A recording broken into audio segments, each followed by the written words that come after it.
एक कार्टून पर शुरू हुआ विवाद विश्व युद्ध का ग्राउंड तैयार कर रहा है। दुनिया में इस्लाम बनाम ईसाई का टकराव बढ़ गया है। इस्लामिक मुल्कों ने फ्रांस के राष्ट्रपति इमैनुअल मैक्रों के खिलाफ मोर्चा खोल दिया है, तो फ्रांस के समर्थन में भी यूरोप के तमाम देश आ चुके हैं। कई मुल्कों में फ्रांस के खिलाफ प्रदर्शन हो रहा है। तुर्की के बाद पाकिस्तान ने फिलहाल राजनयिक संबंधों को विराम देने का ऐलान कर दिया है।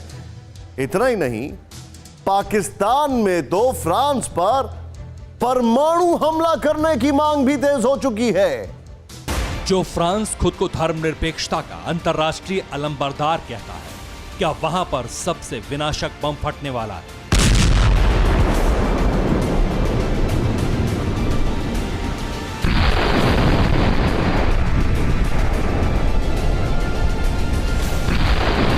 क्या विश्व युद्ध का तीसरा परमाणु प्रहार इस बार प्रपंची मुल्क पाकिस्तान करने वाला है?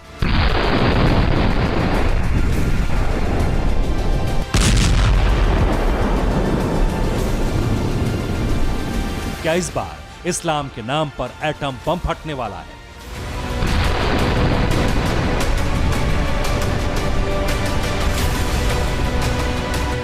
क्या कट्टरवाद की आग में दुनिया झुलसने वाली है?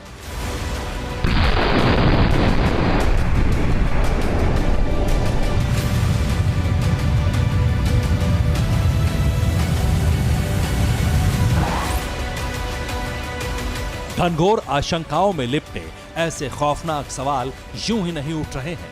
दरअसल न्यूक्लियर अटैक का बारूदी बेस तैयार हो रहा है। कट्टरपंथियों की इंटरनेशनल फौज एटमी हमले का बहाना बना रही है।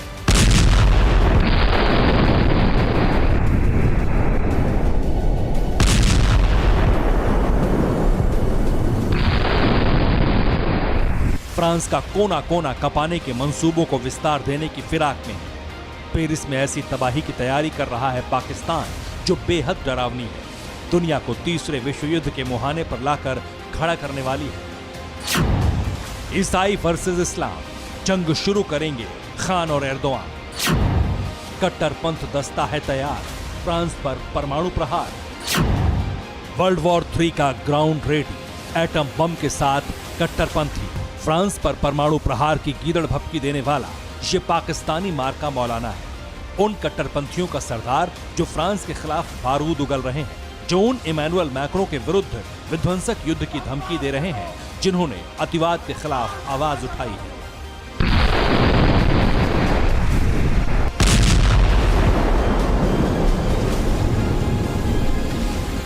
यूं तो तुर्की, मलेशिया, बांग्लादेश से लेकर ईरान तक के मुसलमान फ्रांस के खिलाफ एक सुर में आवाज उठा रहे हैं।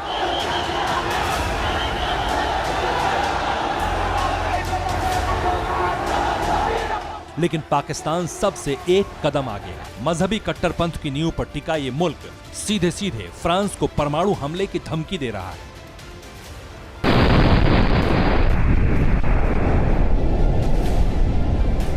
सिर्फ एक मौलाना नहीं बोल रहा, बल्कि कट्टरपंथियों की एक फौज है जो सोशल मीडिया पर सरकार को एटम बम से अटैक करने की अपील कर रही है। अवाम के साथ साथ खुद तस्बीहधारी प्रधान इमरान खान भी इमैनुअल मैक्रों को धमका रहे हैं।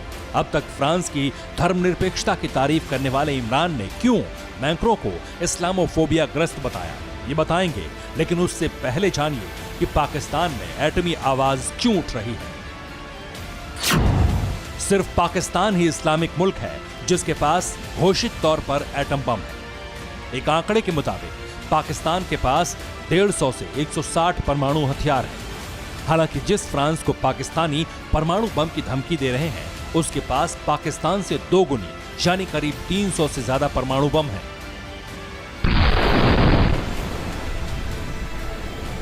अगर पाकिस्तान ने एटमी प्रहार की जुर्रत की तो 2 गुनी ताकत से फ्रांस पलटवार करेगा। ये जानते हुए भी पाकिस्तान में एटमी आवाजें उठ रही हैं फ्रांस के खिलाफ।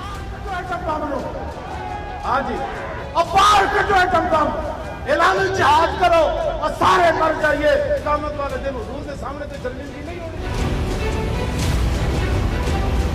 इस्लाम के नाम पर कट्टरपंथी मुल्क पाकिस्तान ने फ्रांस से अपने राजदूत को वापस बुलाने के लिए संसद में वापसी का फरमान पास कराया, जबकि फ्रांस में इस वक्त पाकिस्तान का कोई राजदूत है ही नहीं। जगहंसाई वाली करतूत इसलिए की है पाकिस्तान ने क्योंकि तुर्की ने भी वैसा ही किया है।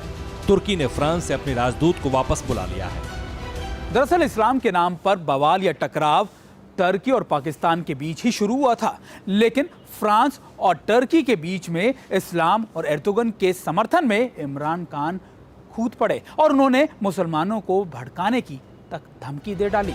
अब जरा समझिए कि ईसाई बनाम मुसलमान की लड़ाई का ग्राउंड कैसे तैयार हुआ। इसे जरा शुरुआत से समझिए।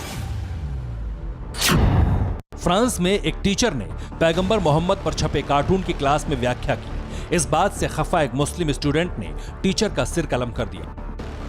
इसका जबरदस्त विरोध हुआ फ्रांस में।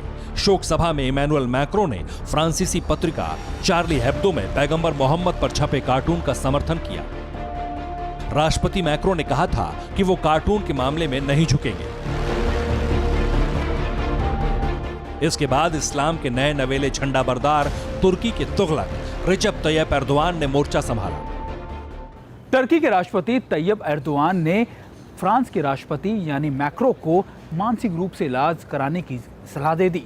उसके बाद उन्होंने फ्रांस के सभी प्रोडक्ट को बायकॉट करने की अपील कर डाली और यहां तक कि दुनिया भर के मुसलमानों को इस मामले में एकजुट होने तक की अपील कर दी। इसके बाद टर्की के बाद न सिर्फ पाकिस्तान, ईरान बल्कि बांग्लादेश भी अब सड़कों पर है।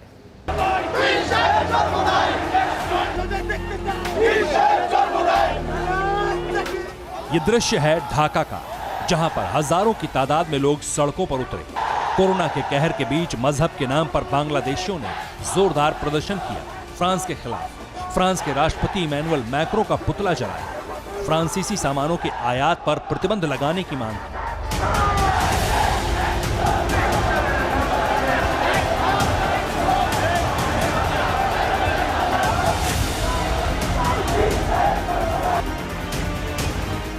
सोशल मीडिया में फ्रांस के खिलाफ हिंदुस्तानी मुसलमान भी एकजुटता दिखाने की कोशिश कर रहे हैं। ट्विटर पर टॉप ट्रेंड कर रहा है। जाहिर है, लोग जिस फ्रांस की धर्मनिरपेक्षता की दुहाई दे रहे थे, वही लोग उसी फ्रांस को मटियामेट करने का प्लान बना रहे हैं। हालांकि इस्लाम के नाम पर अगर सभी मुस्लिम देश एकजुट हो रहे हैं, तो इसके खिलाफ ईसाई देश भी खड़े हैं। यूरोपीय देशों की सभी सरकारों ने इमैनुअल मैक्रो का समर्थन किया है और एर्दोआन की प्रतिक्रिया की निंदा की है।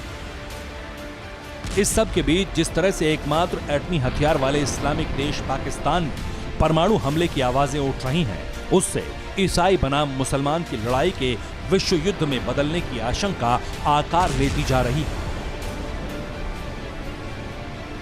Bureau report, TV9 Bharatvarsh. परवाह देश की, सोमवार से शुक्रवार रात 10 बजे TV9 भारतवर्ष पर।